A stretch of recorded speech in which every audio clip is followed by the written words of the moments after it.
আসসালামু আলাইকুম। আজকে আমাদের টপিক ব্রঙ্কিয়াল অ্যাজমা। এখন অ্যাজমা পড়ার সময় আমাদের প্রথমে জেনে নিতে হবে অ্যাজমাতে আসলে প্যাথোলজিটা কী হয়। নর্মাল লাং যদি আমরা খেয়াল করি তাহলে যেটা দেখতে পাই যে নর্মাল লাংয়ে লাইনিং এপিথেলিয়ামের ডায়ামিটারটা একটা নর্মাল থাকে, মানে এটা থিন থাকে, পাতলা থাকে। আর এটা যদি অ্যাজমা হয় তখন সেটা কি হয়ে যায়, লাইনিংটা সোলেন হয়ে যায়, থিক হয়ে যায়। থিক হয়ে গেলে কি হয়ে যায়, ভিতরে যে গ্যাপটা থাকে সেই গ্যাপটা অনেক কমে যায়। এবং এখানে যে মাসলগুলো থাকে, এই মাসলগুলো কি থাকে, নর্মালি রিল্যাক্স বলতে গেলে actually not so loose or not so tight থাকে, এরকম কন্ডিশনে থাকে।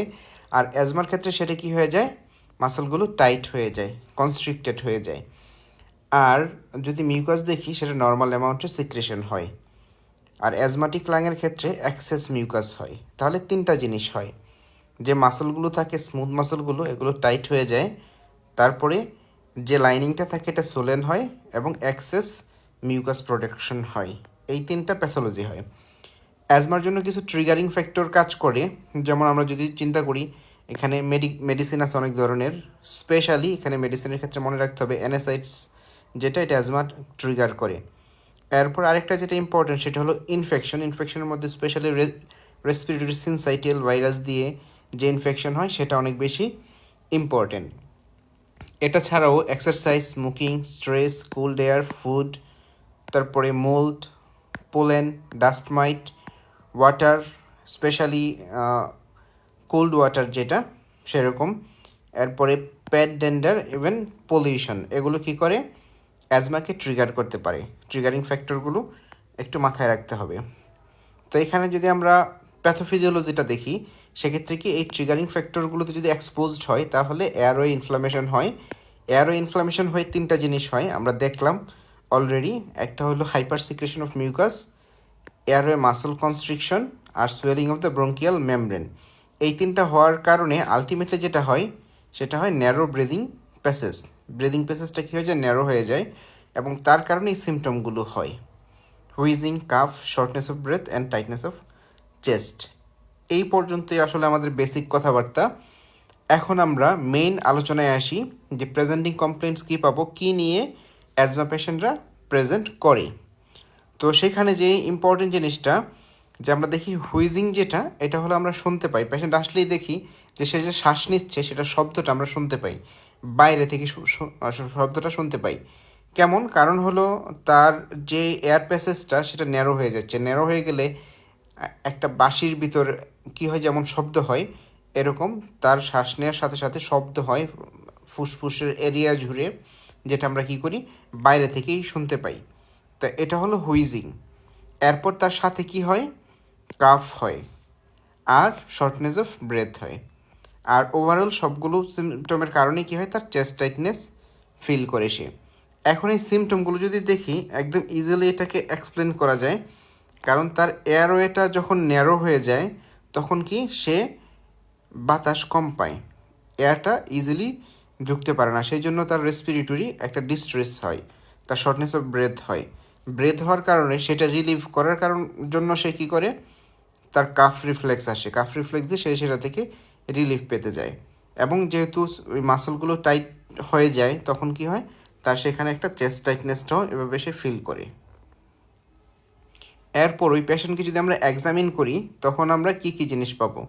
প্রথমত আমরা হুইজ শুনতে পাবো। হুইজ একটা সিমটম হিসাবে বলতে পারে পেশেন্টরা, আবার এটা কি আমরা হুইজটাকে সাইন হিসাবে পাই। ইউজুয়ালি পেশেন্ট কী করে, হুইজ নিয়ে প্রেজেন্ট করে, আমরা শুনতে পাবো যে হুইজ আছে আসার পরপরই।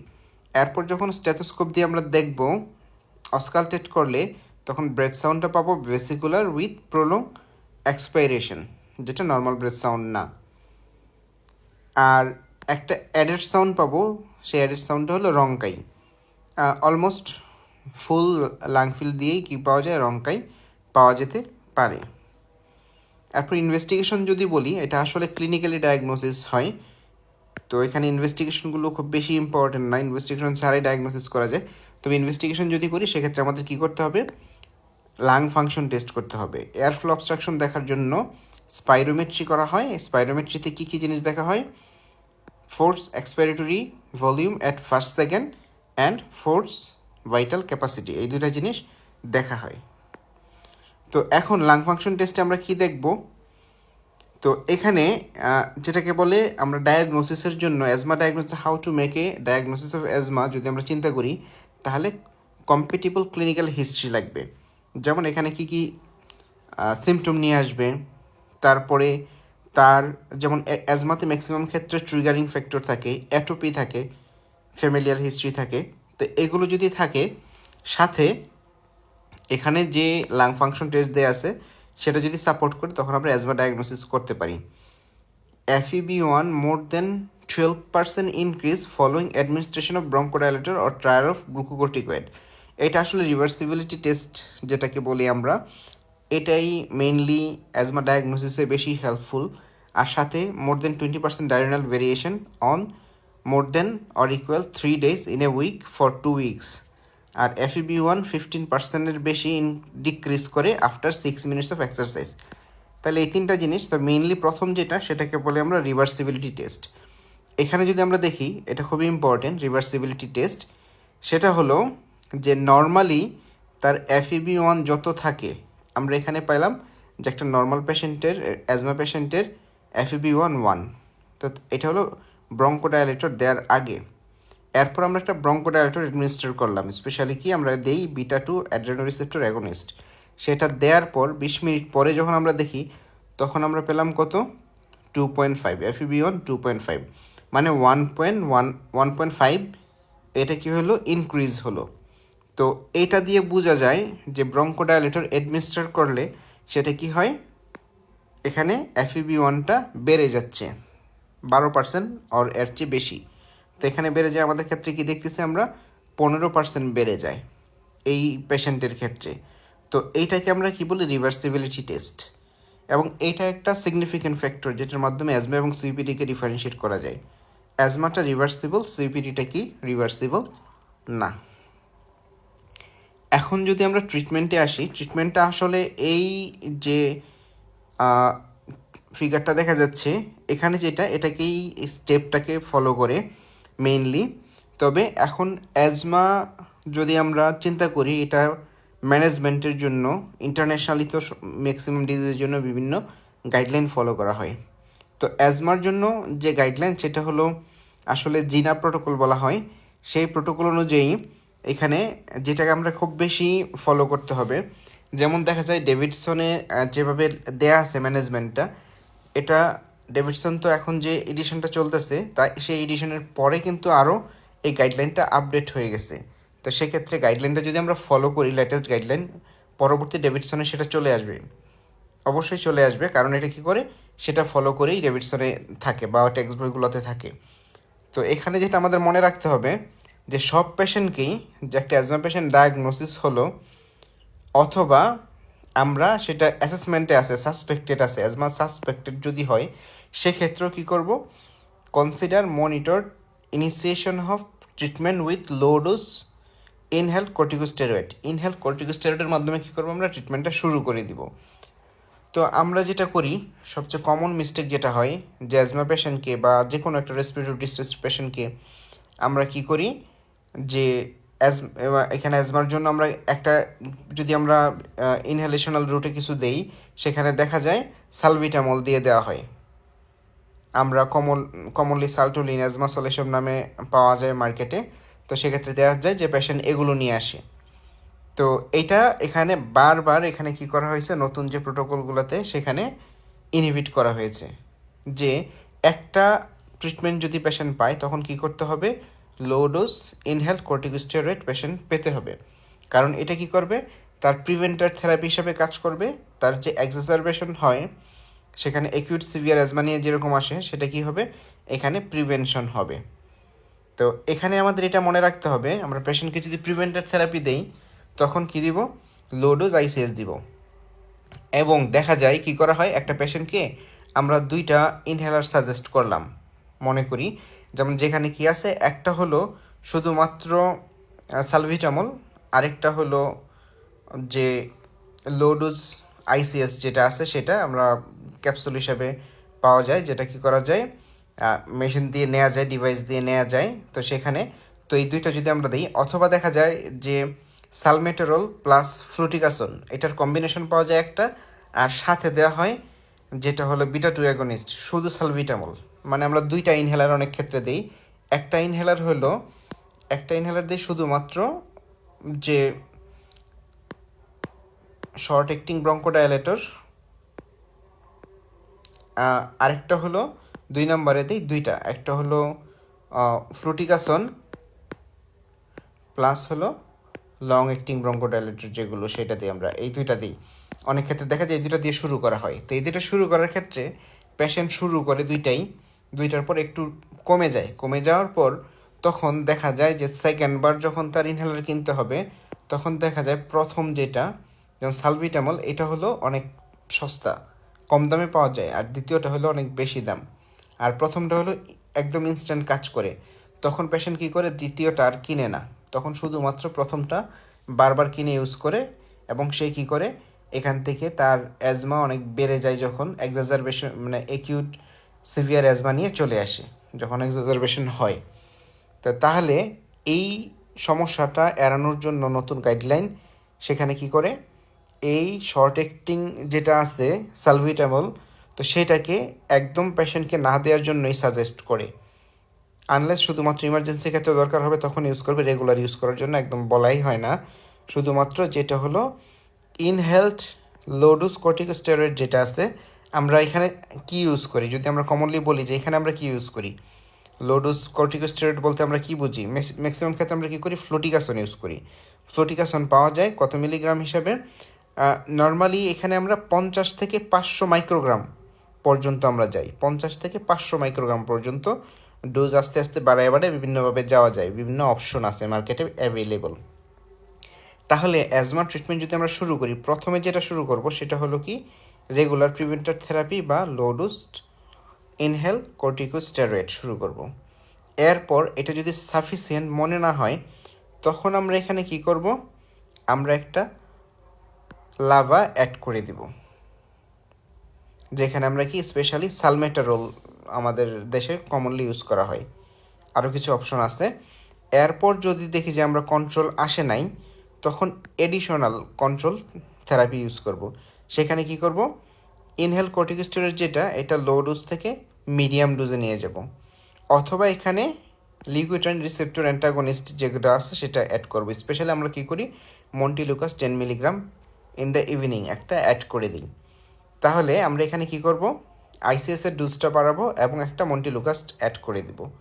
তারপরে যদি দেখি ব্লাভা থেকে কোনো রেসপন্স আসতেছে না, তখন আমরা কি করব, সেটাকে স্টপ করে দিব।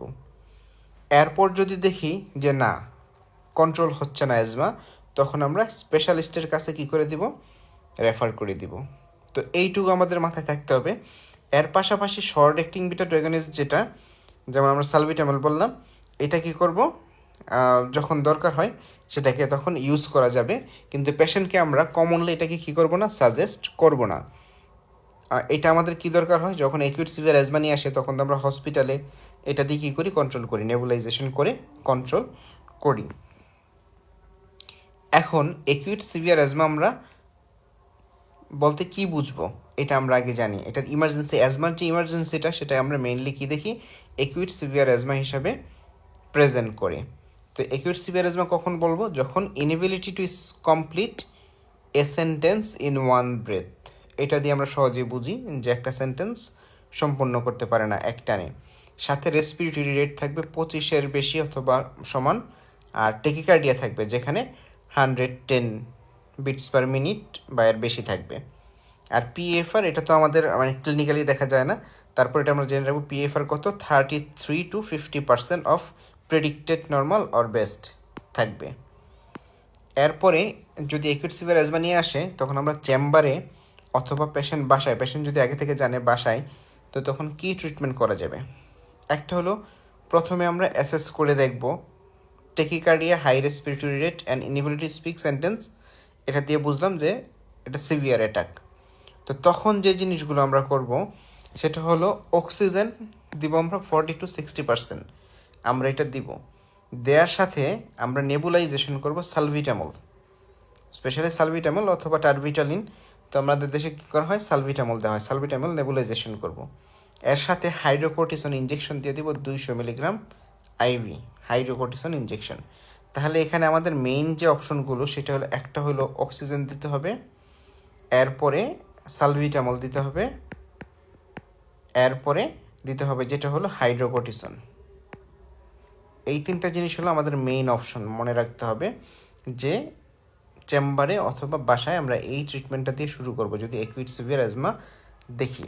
তো এখন এটাকে যদি আমরা হসপিটালে অ্যাডমিট করি তখন আমরা কি করতে পারি, স্পেশাল এগুলো থাকবে। এগুলোর পাশাপাশি আমরা কি করতে পারি, একটা হলো হসপিটালে এসে আমরা দেখবো এটা নিউমোথোরাক্স কিনা, একটা এক্সরে করা যায়, এক্সরে করে এটা নিউমোথোরাক্সটাকে এক্সক্লুড করব। এবং তখন যখন দেখবো আমরা এই সবগুলো অপশন ইউজ করার পরেও যেমন হাইড্রোকোর্টিসন দেওয়া হচ্ছে তখনও কমতেছে না, তখন আমরা কি করব, কয়েকটা জিনিস দেখব খুব ইম্পর্টেন্ট, যেটা হলো একটা হলো আর্টারিয়াল ব্লাড গ্যাস দেখব, যেখানে যদি দেখি আমরা partial pressure of carbon dioxide more than 8 তখন আমরা ধরে নিব এটা ভেন্টিলেশন সাপোর্ট দরকার। আর যদি দেখি কোনো ইমপ্রুভমেন্ট হচ্ছে না যে ট্রিটমেন্টগুলো দিলাম সেগুলোতে, তাহলে আমরা কী করবো, ম্যাগনেসিয়াম সালফেট দিতে পারবো। আর তারপর ম্যাগনেসিয়াম সালফেট দেওয়ার পরে যদি দেখি কোনো ইমপ্রুভমেন্ট হয় না তখন আমরা তাকে আইসিইউতে রেফার করব। এইটুকু হলো হসপিটালের জন্য। এখন যেটা কমন প্রবলেম হয় সেটা হলো আমরা ইনহেলেশন রুটে যখন ড্রাগ প্রেসক্রাইব করি, ইনহেলার দিয়ে দিই, ইনহেলার কীভাবে ইউজ করবে, এমডিআই যেটাকে বলে মিটার ডোজ ইনহেলার, তো সেটা কীভাবে ইউজ করবে এটা পেশেন্টরা জানে না, সেটা আমরা অ্যাডমিনিস্টার করে দিব। কিভাবে ইউজ করবে সেটার জন্য ডেভিডসনে ওই সুন্দর একটা এই ছবি দিয়ে তারপর লেখা আছে ডিসক্রিপশনটা, remove the cap and shake the inhaler. Cap remove করে কী করবে, এটা ইনহেলারটাকে শেক করবে। তারপর ব্রেথ আউট জেন্টলি, জেন্টলি কী করে নেবে পেশেন্ট, আগে শ্বাসটা ফেলে নিবে and place the mouthpiece into the mouth. তারপরে incline the head backwards to minimize oropharyngeal deposition. তারপরে simultaneously begin a slow deep inspiration, প্রথমে কি স্লো ডিপ ইন্সপিরেশনের মাধ্যমে শুরু করবে, depress the canister and continue to inhale. এরপরে hold the breath for 10 second, লাস্টে কী করবো আমরা 10 সেকেন্ড ব্রেথ হোল্ড করব। এভাবে আমরা শিখিয়ে দেবো কীভাবে এটাকে কী করবে, ইউজ করবে। এখন আমরা যেটা দেখবো একটা মডেল প্রেসক্রিপশন যদি হয় ব্রঙ্কিয়াল অ্যাজমার ক্ষেত্রে আমরা কী কী দিব, কীভাবে দিব। যেমন আমরা একটা কমন যে প্রেসক্রিপশনটা, এই প্রেসক্রিপশন আমরা আগে একটা অ্যানাউন্সমেন্ট দিয়ে নিই যে প্রেসক্রিপশনটা কিন্তু পেশেন্ট ওয়াইজ ভেরি করে, পেশেন্ট প্রোফাইল অনুযায়ী ডিফারেন্ট হতে পারে। তবে আমরা কমন একটা ফর্মুলা যদি দেই, কমন যেভাবে দেওয়া হয় এরকম একটা প্রেসক্রিপশন যদি মডেল প্রেসক্রিপশন আমরা বলি সেখানে দেওয়া যায়, যেমন একটা সালবিটামল ইনহেলার আমরা যদি দেই 1 capsule to be inhaled with device দিয়ে SOS, এটা হলো যখন দরকার। আর আমরা যেটা কন্টিনিউ করবো সেটা হলো সালমেটারল প্লাস ফ্লুটিকাসন, একটা লং অ্যাক্টিং ব্রঙ্কোডাইলেটের সাথে হলো কি ফ্লোটিকাসন, তো একটা কর্টিকোস্টেরয়েড, এই দুটার কম্বিনেশন যেটা এটা আমরা ইউজ করব। দিনে কি করব, 2 বার করে, টুয়াইস ডেইলি, এটা আমরা সাজেস্ট করব। সাথে এরপরে যদি দরকার হয় আমরা জানি মন্টিলুকাস্ট অ্যাড করব রাত্রে একটা করে। আর অ্যাজমা যেহেতু অ্যাটোপিক ডিজিজ হতে পারে, যদি অ্যাটোপি থাকে বা অ্যালার্জিক রাইনাইটিস অ্যাসোসিয়েটেড থাকে তখন আমরা একটা অ্যান্টিহিস্টামিন সাথে দিয়ে দিব। আর যদি দরকার হয় এখানে কী করবো, আমরা প্রেডনিসোলন স্টেরয়েড, আমরা ওরাল স্টেরয়েডটা ইউজ করতে পারি। এইটুকু। এরপর এখানে অ্যাডভাইস দিয়ে দেবো, অ্যাডভাইসগুলো খুব ইম্পর্ট্যান্ট, যে যখনই শ্বাসকষ্ট হবে তখন কি করবে সে ওই সালবিটামল যেটা ওটা ইউজ করবে। নর্মালি তো আমরা জানি যেটা সালমেটারল প্লাস ফ্লুটিকাসন কম্বিনেশন সেটাকে সে রেগুলার ইউজ করবে। আর যখন শ্বাসকষ্ট হবে বা বেশি কাশি হবে বা চেস্ট টাইটনেস ফিল করবে তখন সে এটা ইউজ করবে, সালবিটামলটা ইউজ করবে। আর সালমেটারল প্লাস ফ্লুটিকাসন যেটা এটা ইউজ করার পর অবশ্যই কী করবে, গার্গল করবে, না করলে সেখানে ওরোফ্রেঞ্জিয়াল ক্যান্ডিডিয়াসিস হতে পারে। এরপর নর্মালি কী করবে সে, এগুলো হলো নর্মাল অ্যাডভাইস, যেমন avoid dust and other things that induce your breathlessness. তারপরে quit smoking and avoid taking zarda and tamak pata. Never take medicine like cotton without suggestion from the registered physician. এটা হলো ইম্পর্টেন্ট একটা জিনিস। যেমন আমরা প্রেডনিসোলন পেশেন্টকে অ্যাডভাইস করে দিলাম 10 দিনের জন্য, 5 দিনের, 14 দিনের জন্য দেই, তো তখন পেশেন্ট কী করে দেখে এটা খেলে কি হয়, তার একটু কমফোর্ট ফিল হয়, তখন সেটা কন্টিনিউয়াস খেতেই থাকে, সেটা থেকে কি হয়ে যায়, তার কুশিং সিনড্রোম হয়ে যায়। সেজন্য আমরা কি করব, এটাকে বলে দেব এটাকে যতদিন দেয়া ততদিনই খাবেন, আর বেশি খাবেন না। এর বেশি খেতে হলে আবার আমার কাছে আসবেন, আমি আবার আপনাকে বলে দেবো কতদিন খেতে পারবেন বা কীভাবে খেতে হবে। তো সেক্ষেত্রে এটা আমরা বলে দেব। এখন আমরা দেখি, এখন আসলে অ্যাজমাটা তো আমরা পড়লাম, ব্রঙ্কিয়াল অ্যাজমা কীভাবে ম্যানেজ করবো সেটা দেখলাম, মডেল প্রেসক্রিপশনও দেখলাম। তো এখন মাস্টার দ্য চেম্বার বইতে, তো সেই বইতে অ্যাজমাটা খুব ডিটেল সুন্দরভাবে দেয়া আছে। আপনারা যদি দেখে নিতে চান এখান থেকে দেখে নিতে পারেন যে অ্যাজমাটা আমরা কীভাবে ডায়াগনোসিস করবো, ব্রঙ্কিয়াল অ্যাজমাকে কখন আমরা সিভিয়ার অ্যাজমা বলবো, তারপর মিটার ডোজ ইনহেলার কীভাবে ইউজ করবো, অ্যাকিউট সিভিয়ার অ্যাজমা কি, লাইফ থ্রেটেনিং ফিচার কী কী থাকবে, নিয়ার ফেটাল কখন বলবো, তারপর অ্যাসিস্টেড ভেন্টিলেশন কখন লাগবে, এরপর স্টেপ ডাউন থেরাপি আমরা কিভাবে নিব, বাসায় কিভাবে ম্যানেজ করব, এটা তো আমরা দেখলামই। এরপরে ডায়াবেটিস মেলাইটিসের সাথে যদি অ্যাজমা হয় তখন আমরা কি করব সেটা এখানে বলা আছে। আমি এই স্লাইডগুলো দিয়ে দিব, সেই জন্য এটাকে আমি বলে বলে এটাকে ভিডিওটাকে খুব বেশি লম্বা করব না। তারপর প্রেগনেন্সিতে ম্যানেজমেন্ট কীভাবে করব সেটাও এখানে দিয়ে দেওয়া আছে। আমি জাস্ট সেখান থেকে স্ক্রিনশট দেয়া, মাস্টার দ্য চেম্বার বই থেকে স্ক্রিনশট দেয় এখানে। অ্যাজমা উইথ হাইপার টেনশন হলে আমরা কীভাবে ম্যানেজ করব, অ্যাজমা উইথ পেইন তখন আমরা কী পেইন কিলার সিলেক্ট করব, এরপর অ্যাজমা উইথ হার্ট ফেলার হলে আমরা কী করব, এরপর আইএসডি যদি হয় ইসকেমিক হার্ট ডিজিজে কী করব। এরপর একটা ইম্পর্টেন্ট হলো কাফ ভেরিয়েন্ট অ্যাজমা। আসলে কাফ ভেরিয়েন্ট অ্যাজমা হলে সেখানে কী থাকে, শুধু কাফ থাকে আর অন্য কোনো সিমটম থাকে না। সেক্ষেত্রে আমরা ম্যানেজমেন্ট কীভাবে করব এটা এখানে দেয়া আছে, এটা একটু দেখে নেবেন। সাথে এক্সারসাইজ ইনডিউসড অ্যাজমা হলে কী করব সেটাও বলা আছে। এরপর ফাইনালি যেটা আছে সেটা হলো কি, আবার এই মডেল প্রেসক্রিপশন যেটা ছিল অ্যাডভাইস সহ সেটা দেয়া আছে। আমি এই স্লাইডটা শেয়ার করে দিব আপনাদের জন্য, পুরোটা স্লাইড। আশা করি স্লাইডটা দেখলে খুব সহজে টপিকগুলো বুঝতে পারবেন।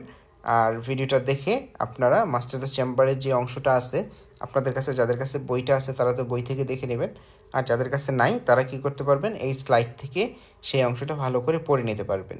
তাহলে সবার খুব ভালোভাবে কভার হয়ে যাবে এই টপিকটা। তারপরও কারো কোনো সমস্যা থাকলে কমেন্টে জানাবেন। Thank you all.